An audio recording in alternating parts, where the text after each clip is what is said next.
That's sort of what's playing into this a little bit for Oli Marmol. Jordan Walker, batting eighth tonight. What do you think about that? Do you like it? You think that's a good spot for him?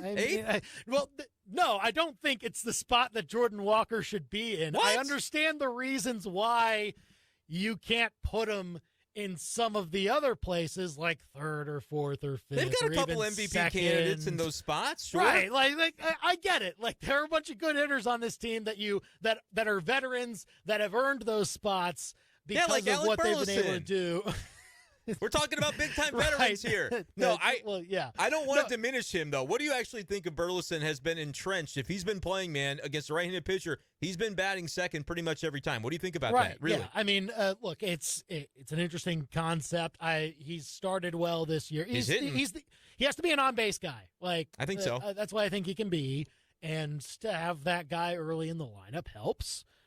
I understand you don't want to put four straight right-handed hitters stacked up next to each other, especially against a right-handed pitcher. But it gets dicey in the late innings. It gets dicey if you do that. What would you do? Would you switch Burleson and Walker 1-for-1? Would you move him up to 2 and Burleson down to 7? I mean, or 8? Here's the thing: if I were actually interested in, if I were making this a results-based type of keep going argument, I'd put Walker 5. I'd move Contreras down. The veteran? That's what I would do. Yeah. The catcher bats 5th in St. Louis. You know that. You've followed the Cardinals every for single enough year. years. Yes, the catcher bats 5th. Sure. Contreras has started a little slow. I don't think I'm really worried about it for him long term, but it is a little bit of something to keep an eye on, the fact that he hasn't started off hot. But I agree with you. Like, that's the most obvious way, if you were going to do something like that to break up the lineup a little bit differently. You could swap him out a little bit, because then maybe you do move Jordan Walker up to number 2, but you have Nolan Gorman bat 5th, right? There's your lefty. So it's still only 3 righties in a row. That could be a way that you go. And then you get Tyler O'Neill down in the lineup as a power threat. You've got Tommy Edman as the switch hitter, and so everything could balance out that way. I don't know, though. I think Alec Burleson is the one that I like talking about the most, because if you're a Cardinals fan just kind of casually following this thing and you're going, man, Burleson's still batting second, what's going on with that? And you go, oh, the 930 OPS is maybe what's going on with that. Right, yeah. He's a work in progress as a fielder, as is Jordan Walker. Jordan had a play in right field yesterday that he really probably wishes he could have had back. Didn't ultimately cost the Cardinals. But, man, I offensively, both of those guys, rookies, like Burleson's a rookie too. Both of those guys have done such a great job that it's hard to really have too many gripes about their inclusion. Now, Jordan Walker batting 8th, I get, is a little bit of a surprise, but I do think it does. You started this conversation by sort of jokingly saying it's a testament to the depth of the team, right? It's a testament to the depth that the Cardinals have hitting-wise. Not to be too on the nose about it, but it is. It's not wrong. It isn't wrong. No, it's not wrong. I get that the Cardinals have some you want to move experience. I know what it is. Veteran. No. Hitters on the line. What is it? This is it. You want to move Nolan Gorman down. I knew it. You just have it out for Nolan Gorman. No, here's the. You didn't like the opposite field home run that he hit yesterday. No, you want to know where I would love to see Jordan Walker? Yeah, I would love to see him hitting leadoff. Yeah, that's pretty good. Would love to see. Pretty good. And again, that's not to say Brendan Donovan can't do it. Like it's not to say that these guys don't deserve to be in the spots that they're in. Like I get it. Brendan Donovan's been a good leadoff guy. Alec Burleson's been a good on-base guy. Donovan needs to pick it up, though. He's kind of struggling a little bit. You need the sandwich in between, the leadoff guy and the big boppers in Goldschmidt and Arenado. Ooh! You're saying it's like the Italian meatball sub to draw it back to Jeff Parles yesterday, who called the meatball sub with some mozzarella. Like a top 3 Italian sandwich to have on a Thursday, I think he said. North of the equator. I don't know what that was about. That came out of nowhere. Honestly, listen, I agreed with what he said about the picks of the week. We have to vacate the title no matter what. But the sandwich thing was off for me. I didn't really understand that part. I mean, I appreciated the sandwich thing. I can't say I disagree. Whenever I want an Italian sandwich, good. I usually think of a meatball sandwich. I sometimes go with the pepperoni and salami too. And those are good options. I'm just saying he could have gone a little bit farther in his praise of the sandwich and said, it is my favorite Italian sandwich. That would have been something. But he said, well, he equivocated. Well, it's my top 3. If it's Italian-based and the guy making its name is Emilio. I want to know the other 2 if you're just going to say it's top 3. Like, that's what I want to know. If it's Luigi that's cooking it up, then I got a whole different list for that. It was a whole, I don't know. I respect you, Jeff, but that was a weak moment. 875 KTGR. Call or text us. Yeah, Cardinals lineup is out. What do you think about it tonight against the Pirates? Jordan Walker batting 8th. And look, leadoff would be a great spot. I think Walker brings the. I would love it. I think he's speedy enough.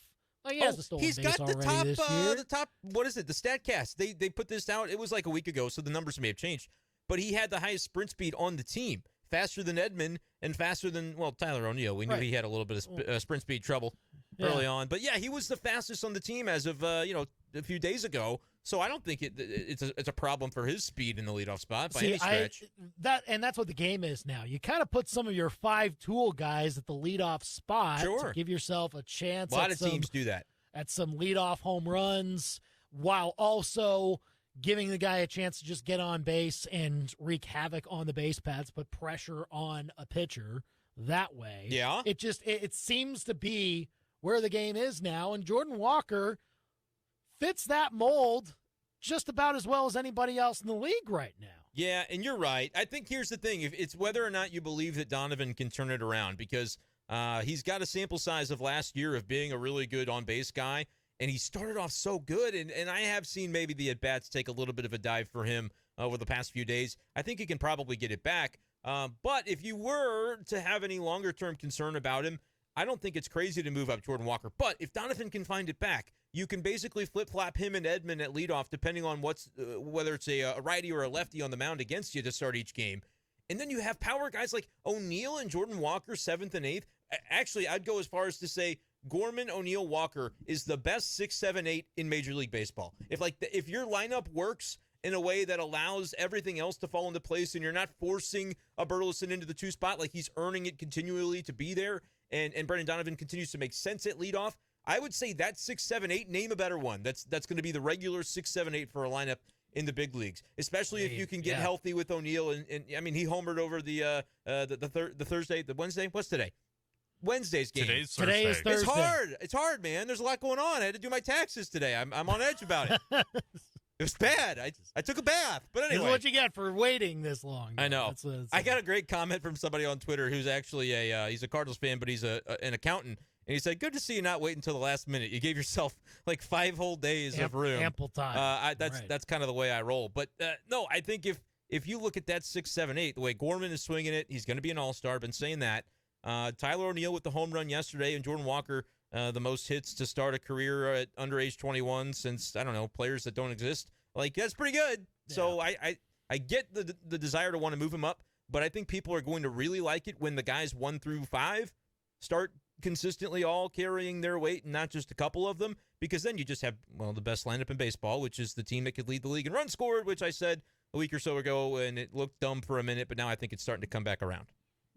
875 KTGR if you want to give us a call or a text. I mean, I agree that Gorman, O'Neill, and Walker at their full potential is tough to navigate. I gotta tweet that out, man. That's crazy. All of a sudden you go towards the end of a lineup and you think you're out of the woods. Right. But there's no such thing. There are no breaks. Right. If you stack up those guys and Donovan and Burleson work out at the top, or Newbar if he's healthy, like if those guys work out at the top, then it's hard to unseat them. I just, man, give Jordan Walker the at-bats. That's the only thing that you lose with that, is that Jordan Walker doesn't get as many chances to come up to bat. That's true. Because you're sticking him at the bottom of the lineup, which is why I don't mind Brendan Donovan. Again, this is not a knock on Donovan. Anyone named Brendan is good by me. I mean, what's up? That's neither here nor there. What's up? Donovan as the here's the thing. You almost see him as interchangeable with Tommy Edman in that 9 spot. It's interchangeable. Well, yeah, but it's depending on who's pitching. If it's a lefty on the mound, they switch. And I think they've done that already. I mean, Edman is batted leadoff against lefties, as he should. That should be the platoon advantage that the Cardinals have. The first guy's your leadoff guy. The other one's kind of that double leadoff, when later in the game you might see an opposite-handed reliever, and suddenly he's a leadoff caliber based on the splits. So, yeah, I agree with that. Interchangeable, that's fine. I feel like that should be a good spot for either of those guys, and then it allows more of a chance for a guy like Walker to maybe be in that spot. The problem, though, with Walker 8th, especially right now, is he may get one fewer at bat, and he's trying to get the hit streak to be maintained. Well, yeah. That'd be the only reason I would do it specifically for that, to maybe steal him one more at bat late in the game. That would be, and, but there are decisions that are made beyond that, like, okay, what happens when I move Brendan Donovan down? What does that say to Donovan about my confidence in him to remain the leadoff? Like, there are other facets to that. And the same would be said about Contreras if you switched him out of the 5-hole. So maybe that's why they haven't done it yet. 875 KTGR. Call or text us with your thoughts on the Cardinals. What do you expect for them in this Pirates series? A 4-game set starting tonight. Jordan Montgomery on the mound for the Redbirds. Let us know with a call or a text at 875 KTGR. Up next, talking some Mizzou. Of course, still in the thick of transfer portal season. Dennis Gates actually spoke to media about it earlier today. They officially announced the signing of John Tonje and Kurt Lewis, their JUCO guy that they brought from John A. Logan College this year. What do we expect for the rest of transfer portal season? We'll ask our expert Dave Matter of the St. Louis Post-Dispatch. Covers all things Tigers over there. He joins us next on The Big Show. KTGR.